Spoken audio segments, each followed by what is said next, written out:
Now it gives me the greatest pleasure to introduce you to a wonderful, wonderful father, my best friend, and your Prime Minister, Rishi Sunak.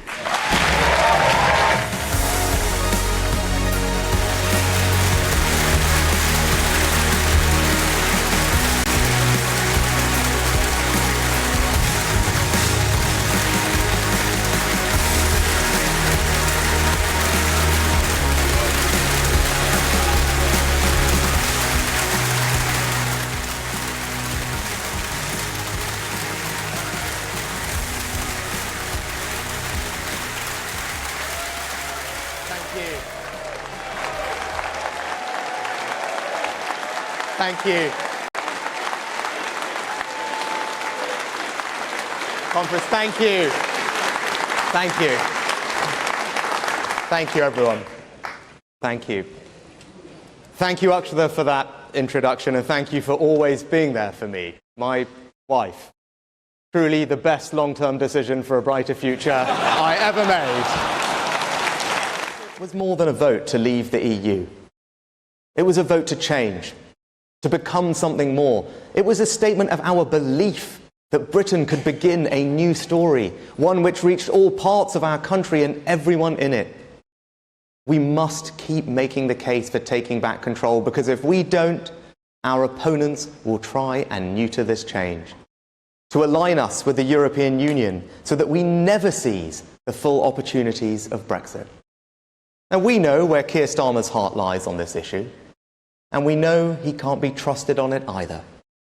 First, he said he'd respect the referendum result. Then, he wanted a second referendum. Then, he wanted free movement. Then, he didn't. He said he wouldn't try and renegotiate our deal. Then, he said he would. And then just 2 weeks ago, he was caught on camera telling a meeting of international politicians that he now just wants to follow all the EU rules. The irony isn't lost on me. While we're busy thinking about the future of the United Kingdom, Keir Starmer's just banging on about Europe. I've been Prime Minister for almost a year now, and we have done good things in that time. We've made progress on our 5 priorities: to halve inflation, grow the economy, reduce debt, cut waiting lists, and to stop the boats. But today, I want to share with you my reflections on what I have seen and what I have learned doing this job. I have seen up close the quality of our armed forces and our intelligence services, truly the finest in the world.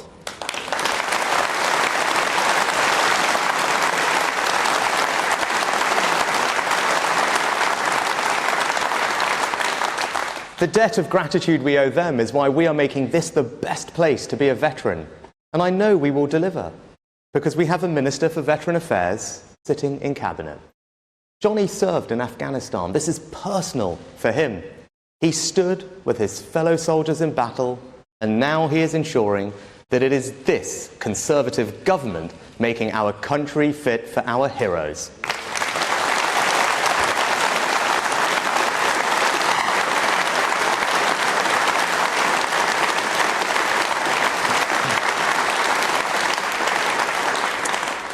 We've backed our military with record investment. Working with Ben, a great defence secretary, we put the defence budget on a sustainable footing. And now Grant will ensure that our advanced AUKUS submarine alliance with Australia and the United States keeps the world safe for decades to come and creates jobs here at home. And through our leading role in NATO, we remain the bulwark of European security. All testament to this country's global reach and influence and our determination to take long-term decisions in the national interest. By contrast, just remember that not once, but twice, Labour tried to make a man Prime Minister who didn't believe in NATO, who would have surrendered our nuclear deterrent, and who blames Britain for every problem. Sir Keir Starmer might want us to forget about his repeated support for Jeremy Corbyn, but we never will. Now, if we are to create change and drive growth across our country, then we must get our infrastructure right. A false consensus has taken root that all that matters our links between our big conurbations. This consensus said that our national economic regeneration should be driven by cities, at the exclusion of everywhere else. It said that the most important connections those cities could have was to London and not anywhere else. And it said that the only links that mattered were north to south, not east to west. What we really need, though, is better transport connections in the north. A new network north that will join up our great towns and cities in the North and Midlands. I wanted to come here to Manchester today to say that this will be our priority, our focus, our project. HS2 is the ultimate example of the old consensus. The result is a project whose costs have more than doubled, which has been repeatedly delayed, and it is not scheduled to reach here in Manchester for almost 2 decades, and for which the economic case has massively been weakened with the changes to business travel post-COVID. I say to those who backed the project in the first place, the facts have changed, and the right thing to do when the facts change is to have the courage to change direction.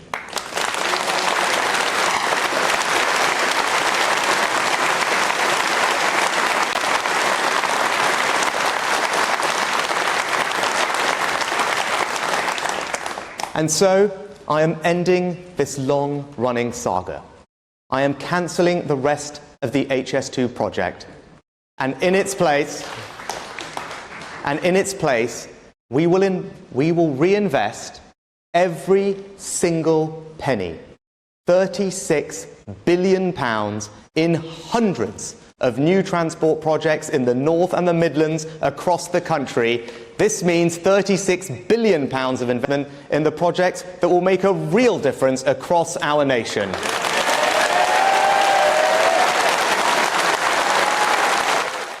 And it also shouldn't be controversial for parents to know what their children are being taught in school about relationships. Patients should know when hospitals are talking about men or women. And we shouldn't get bullied.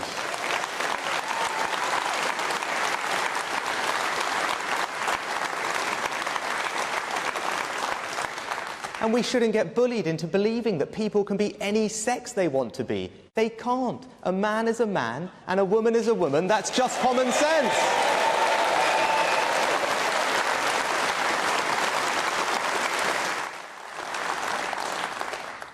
And there's another family that matters to us all.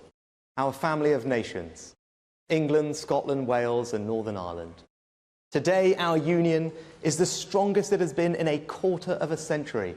The forces of separatism are in retreat across our country.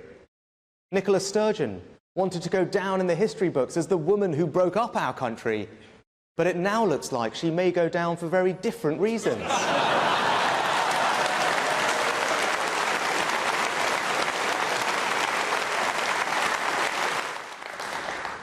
But all the boldness in the world will only mean so much if we can't similarly deal with matters of fundamental sovereignty, safety and control. I'm talking, of course, about illegal immigration. It is non-negotiable that you, the British people, decide who comes here and not criminal gangs.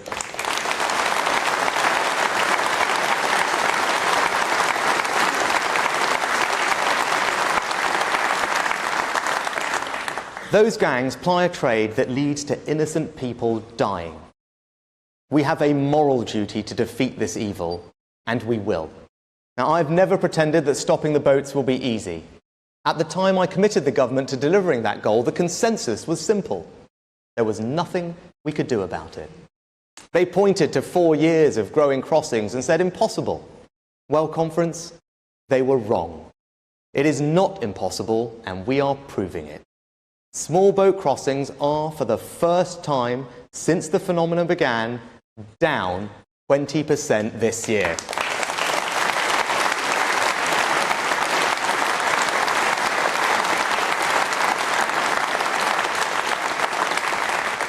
All while entry into Europe is up. We are by no means where we want to be, but don't let anyone tell you we aren't making progress. We are, and we will get there. Our new law will ensure that if you come here illegally, you will be detained and swiftly removed. Now, I am confident that once flights start going regularly to Rwanda, the boats will stop coming. Just look at how our returns agreement with Albania has seen the numbers coming from there fall by 90%. I am confident that our approach complies with our international obligations. But know this, I will do whatever is necessary to stop the boats.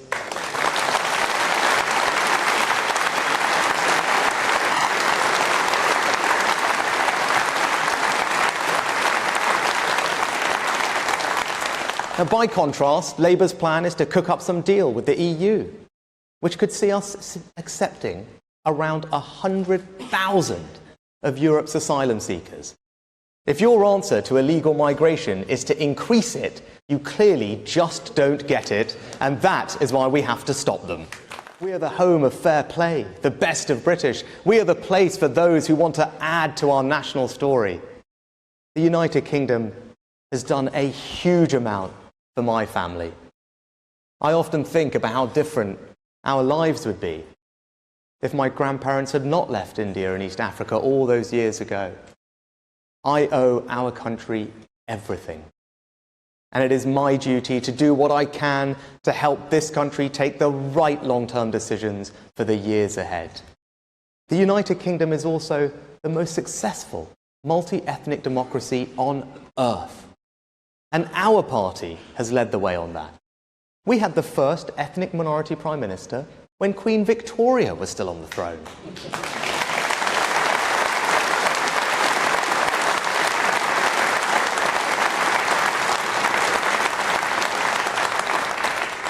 We've had 3 female Prime Ministers, and I stand before you today as the first non-white leader in our country's history.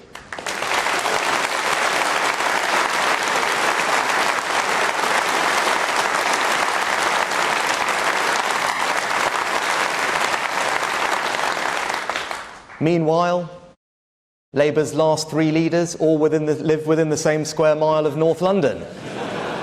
Now, when the Richmond Conservative Association selected me in North Yorkshire, people in other countries couldn't understand it. One American magazine even sent a reporter to Yorkshire to write about how a candidate of the wrong race could cost the Tories one of the safest seats in England. But they should not have projected their own prejudices onto our country.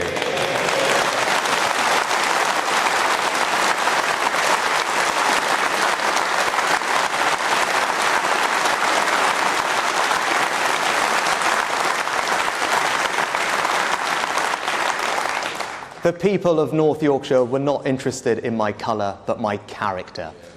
Never let anyone tell you that this is a racist country. It is not. My story is a British story. A story about how a family can go from arriving here with little to Downing Street in 3 generations. What does the Conservative Party offer a family of immigrants? The chance to become Energy Secretary, Business Secretary, Home Secretary, Foreign Secretary, even the chance to become Prime Minister.